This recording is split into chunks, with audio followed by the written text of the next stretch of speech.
Hello, hi guys! Magandang hapon sa inyo lahat. This is Jen Rodriguez from Masagal Channel, a faith healer, also mata reader. So ngayong hapon, napatagan natin ang sabihin sa iyo ng ating mga gabay. So this is a weekly gabay for the month of March 22 hanggang March 28. For the sign of Pisces. So, Pisces, welcome to my channel. Ano kayang messages, advices ng Spirit Guides ang ating masasaga for today's video? Kanina naman kayang energy o kaganapan sa buhay ng mga Pisces ang ating mahagilap. So guys, this reading is a general reading lamang, hindi lahat makaka-resonate. Kunin lamang po ang makaka-relate sa inyo and comment down below kung kaninong energy ang ating nasagap. And of course, don't forget to like and subscribe my channel and hit the notification bell for more videos updated. And of course, maraming salamat po sa mga walang sawang pagsuporta sa aking channel, lalong-lalo na yung hindi nag-i-skip ng ads. Naway pagpalain kayo ng Diyos at may kapal, siksik liglig na gumapaw na biyayang manang balik sa inyo. So let's see guys, what is the messages, advices ng Spirit Guides ang ating mga hagilap for today's video. So let's see for the sign of Pisces.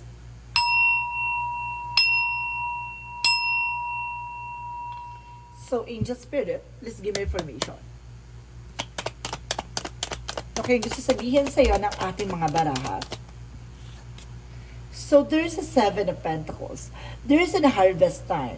No, kumbaga may mga bagay na hinihintay ka na maaaring magbunga na. So kumbaga inaano dito na kailangan mo magtiyaga, no? Kailangan mong alagaan kung ano man yung mga bagay na gusto mo makuha.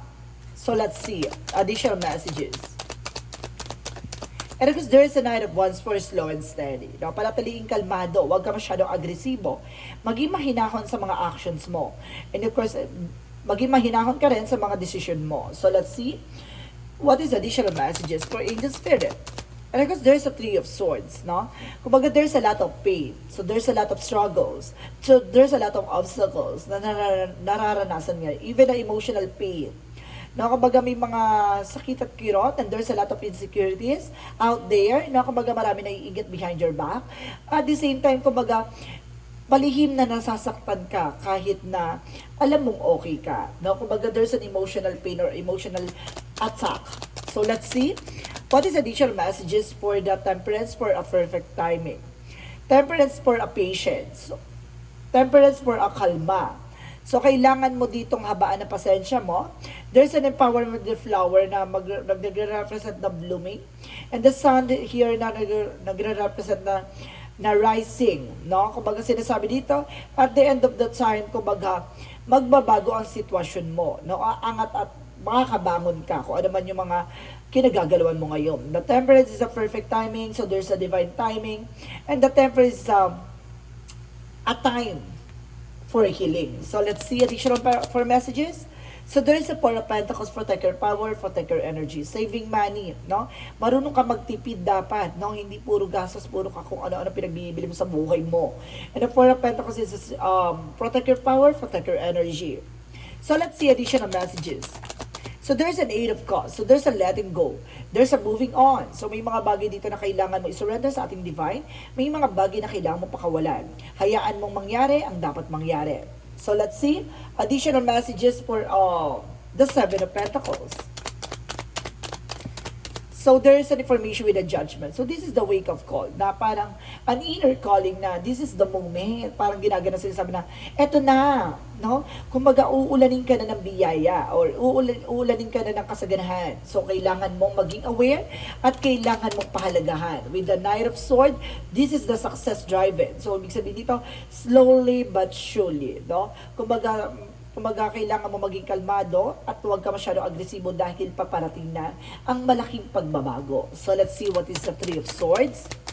So there's a Three of Swords with the Six of Wands. So sa maraming karanasan, marami kang nadapang pangyayari sa buhay mo, marami mang unos, marami mang sakit at sakripisyo. This is the Six of Wands na nire-represent na i-raise mo yung flag for something brave. Maging matapang ka na, ito na ang tagumpay na matagal mo nang inaasam-asam. No? So let's see what is the Temperance. So there's a Page of Pentacles for investment. So this is the moment, ito na yung time mo para mag-invest. Ito na yung time mo para gawin yung mga plano mo sa buhay. So let's see what is the Four of Pentacles. Represent the Two of Pentacles. Maging balanse ka.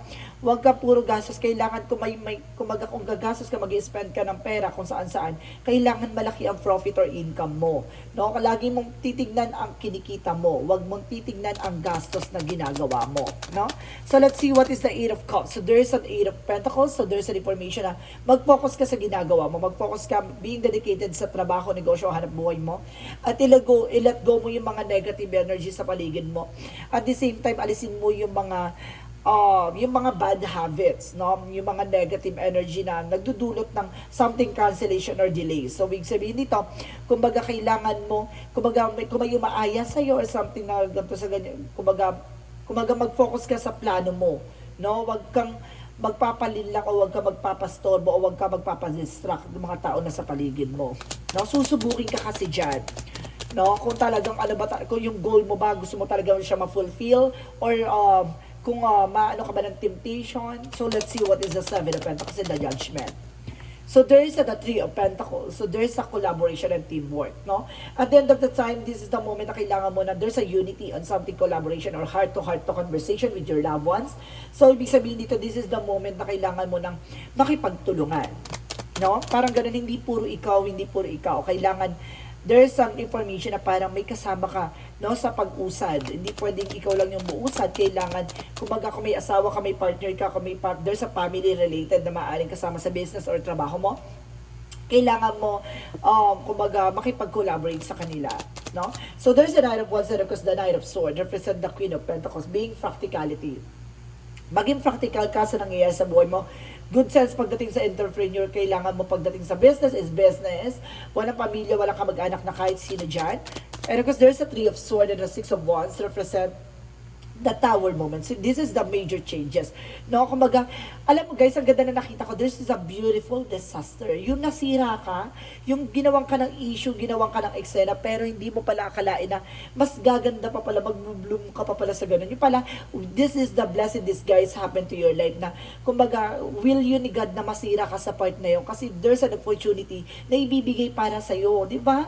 Kumbaga, tinanggal ka sa trabaho, yung pala may trabaho pala nakaabang sa'yo, na mas mataas yung salary. And because there's an opportunities din na maaring, kumbaga sinira ka, yung palang nagsira sa'yo, mas lalo siyang lalugmok sa eksena na yon. So, ibig sabihin nito, maniwala at magtiwala ka na tinatanggal ka ng Panginoon sa mga bagay o sitwasyon na ikasasama mo at doon ka ilalagay sa ikabubuti mo. So, let's see. What is the Temperance in the Page of Pentacles? So, there's a devil energy.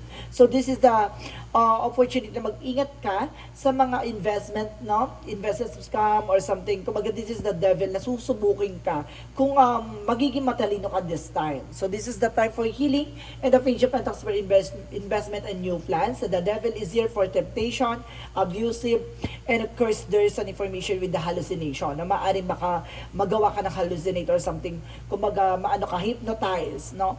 Na maano ka, mabudol ka, mag-ingat. So let's see what is the Four of Pentacles and the Page of Pentacles. So there's an everything is fine. Ibig sabihin dito, kumbaga doon ka kasi sa, kumbaga lagi mo kasi inaano na inilalaban mo kahit na hindi kaya. Ibig sabihin dito, kailangan mong maging totoo sa sarili mo at maging balanse, no? Na wag mong ipilit kapag alam mong hindi mo pa kaya yung isang bagay na yun na i-provide. So let's see, what is the Eight of Cups and the Eight of Pentacles? So there's an information with the Page of Wands. So there's a new plans, new good news. So may magandang plano dito na nakaabang para sa iyo. Kailangan mo lang mag-focus sa lahat kung ano man ang meron ka. I-let go mo yung mga negativity, lahat na mapupasok sa isip mong hindi maganda, alisin mo. So let's see additional messages for the outcome. So there's the Eight of Swords. See, napapalibutan ka ng toxic. Even sa trabaho, negosyo, hanap buhay mo, napapalibutan ka ng negativities. Nakasama yung pakiramdam mo, ha? And the Three of Wands. So there's a waiting for a result, a waiting for a shift. Some of you guys, there's a trouble. Hinihintay nyo yung trouble. No? Kumbaga, there's a result na hinihintay. So this is the opportunity na makukuha mo. With the Five of Swords in reverse, so there's a firefight. Maaring patas yung laban. Mag-ingat ka sa magiging actions mo. Mag-ingat ka sa mga information na ibibigay mo kasi baka gamitin against sa'yo. Mag-ingat ka sa mga bagay-bagay or kasi there's an evil eye contract na kumbaga itong tao na to, nag-share ka ng thoughts, nag-share ka ng information, nag-share ka ng nangyayari sa buhay mo, suddenly maya-maya, no, biglang magbabago, biglang ano na, parang biglang nagbago yung eksena or nagbago yung sistema, ganun siya. Kumbaga, there's an evil eye, pala may lihim na inggit yung tao na yun sa'yo. No? So, let's see, what is additional messages for career? Sa career mo, there's an Ace of Cups, no? There's a new beginning in love offer. At the same time, this is the Seven of Swords. Mag-ingat ka pagdating sa career mo kasi there's an opportunity na parang bibilugin ang loob mo. There's a cheating lying on you. Kumbaga susubukan ka nitong linlangin, susubukan ka nitong utuin, no? Kumbaga maraming manluloko sa paligid mo, mag-ingat ka. Maraming sinungaling, no? Let's see additional messages for love life. So there's a Two of Cups with a partnership. And of course, itong partnership nito magdadala na Nine of Pentacles for blossoming abundance. So maaring lalago at lalakas ang iyong kumbaga there's a love loom na maaring lalago at lalakas ang iyong finances pagdating sa partnership. Kumbaga magiging masagana ang iyong pagmamahalan. Maaring magbunga pa yan ng supling, no? Maaring dumagdag pa ang iyong part ng family. Now, there's an information with the health, with the lover. So, ibig sabihin dito, kumbaga may kaugnayan ng health mo and love, ang health mo and of course love life mo. And the page of makinig ka sa intuition mo. May taong gumagawa behind your back ng hindi maganda.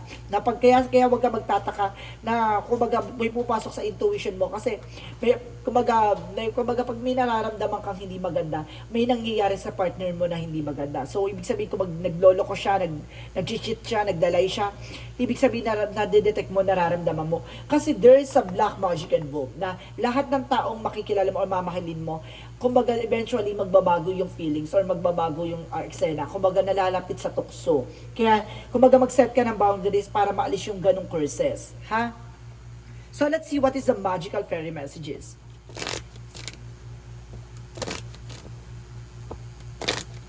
For magical fairy messages represent what? So there's a birthday. So maaaring kumbaga nag-birthday ka or mag-birthday ka, no? So this is the Pisces season. Ay, oh my God, ano na pala? So there's an Aries. So there's a birthday, guys, na maaaring nag-birthday ka. Now there's the answer to your question. Maaaring nasagutin yung katanungan mo. Baka nangyari na to or baka mangyayari pa lang. Maging aware ka and do some research. See? This is the further before proceeding. Bago ka mag-proceed sa isang session or sa isang eksena, kailangan mo munang alamin yung situation. No, get more information, T. Mamaya hindi mo akalain niloloko ka na pa, di ba? Pinaglalaroan ka na pa or something. Pero malakas ang mo, kumbaga, pakiramdam mo, malakas ang pakiramdam mo. Malakas ang vibration mo, malakas ang visions mo. So, gamitin mo yun. No, para malaman mo ang kasagutan sa lahat ng katanungan mo. For Yin and Yang Oracle card represent what?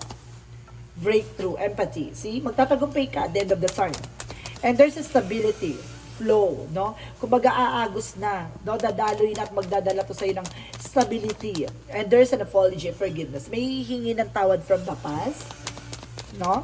May hihingi ng something pagsusuma mo. Ay, and there's a growth, no? Kumbaga magkakaroon ka ng growth and expansion. So let's see what is Archangel Michael messages. For Archangel Michael messages for you.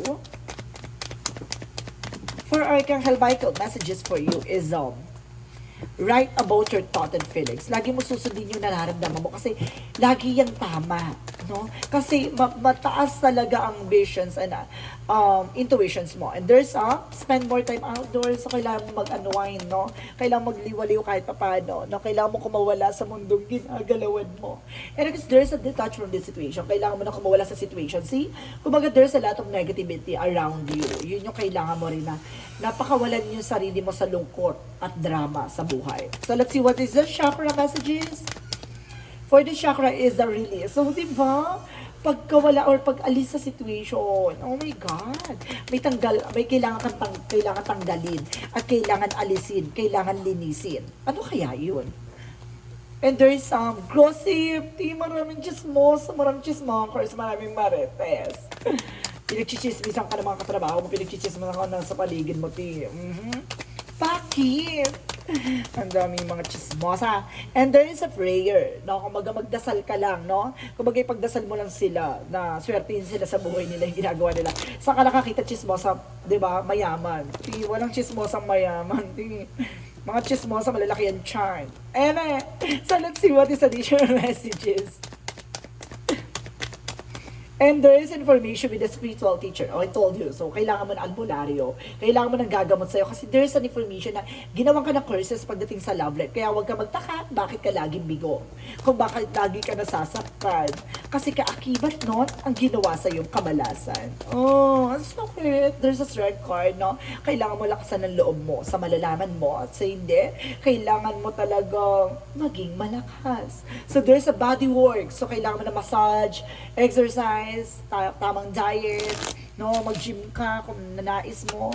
So let's see what is the Monsology. For Monsology, it's time to release negativity. Ito na yung oras para pakawalan at alisin ang nagsisilbing balakid. Oh my God. Kailangan mo na maging maligaya. Ayun pa naman yung motivation mo. No? Nagkakaroon ka ng consistency pagdating sa mga trabaho or something, motivation pagdating sa trabaho, negosyo, or hanap buhay mo, pagdating sa finances mo, nagiging maganda kapag alam mong in love ka.